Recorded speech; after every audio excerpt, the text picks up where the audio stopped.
హల్లెలూయా! దేవునికి స్తోత్రం. సృష్టికర్త అయిన యేసుప్రభు వారు పరిశుద్ధ గ్రంథం నుండి ఈరోజు మన కొరకు ఇస్తున్న వాగ్దానం 34వ కీర్తన 10వ వచనం. సింహపు పిల్లలు లేమిగలవై ఆకలిగొనును, యెహోవాను ఆశ్రయించు వారికి ఏ మేలు కొదువై ఉండదు.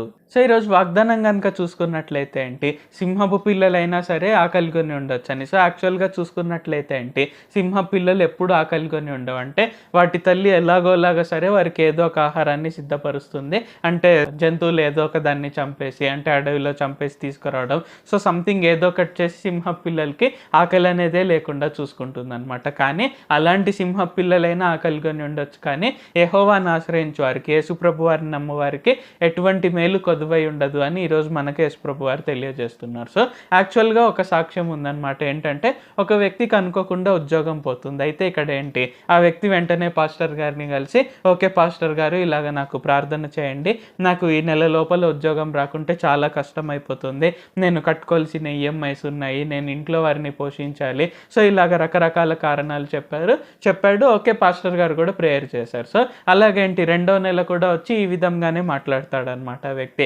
పాస్టర్ గారు, ఈ నెల నాకు ఉద్యోగం రాకుంటే చాలా కష్టము, నేను చాలా బిల్స్ కట్టుకోవాలి, అవి ఇవి కట్టుకోవాలని చెప్పి అలాగ ప్రేయర్ చేయించుకుంటాడు. సో అలాగేంటి 1, 2, 3 అలాగా 6 నెలలు ప్రేయర్ చేయించుకుంటాడు అనమాట. సో 7వ నెల వచ్చి మరలా ఈ విధంగా పాస్టర్ గారిని అడుగుతున్నాడు అనమాట వ్యక్తి. పాస్టర్ గారు, నాకు ఈ నెలలో ఉద్యోగం రాకుంటే చాలా కష్టం అయిపోతుంది, ఎలాగోలాగా వచ్చేలాగా ప్రేయర్ చేయండి, 6 నెలలు అయిపోయింది అన్నప్పుడు పాస్టర్ గారు తిరిగి అడుగుతారనమాట వ్యక్తిని. ఏంటంటే, మరి 6 నెలలు ఎలా గడిచాయి అంటే, ఈ 6 నెలల్లో నాకు ఎలాగోలాగా డబ్బులు వచ్చాయి, సో నేను నా ఇంట్లో వారిని నేను పోషించుకున్నాను, అంటే నాకు ఆహారం కొదవలేదు, అండ్ అలాగే నేను ఈఎంఐస్ బిల్స్ అన్నీ కూడా ఎలాగోలాగా కట్టుకోగలిగాను.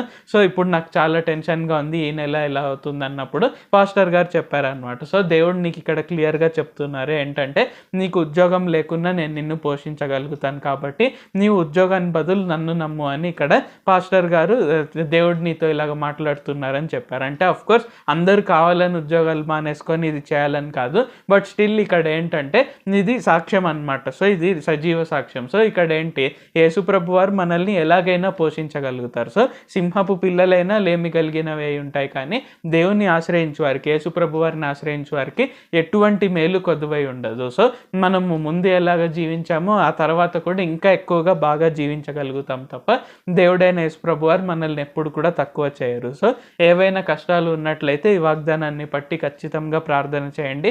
దేవుడు ఖచ్చితంగా మీకు విడుదలనిస్తాడు. ఏ మేలు కొదువ కాకుండా చూసుకుంటారు. ప్రార్థించుకుందాం.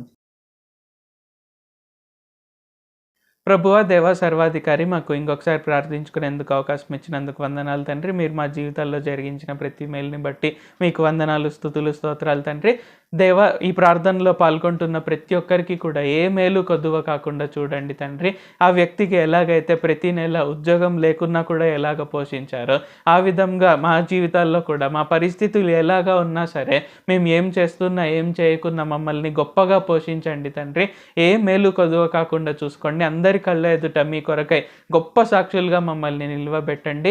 ఏ మేలు కొదువ కాకుండా మేము మిమ్మల్ని ఎప్పుడు మా మేళ్ళ కొరకై స్తుతిస్తూ, మేము మిమ్మల్ని ఆరాధిస్తూ ముందుకు సాగుటకు సహాయం చేయండి. నజరేయుడైన సర్వశక్తిగల యేసుక్రీస్తు నామంలో ప్రార్థిస్తున్నాం తండ్రి. ఆమేన్. Thank you Jesus.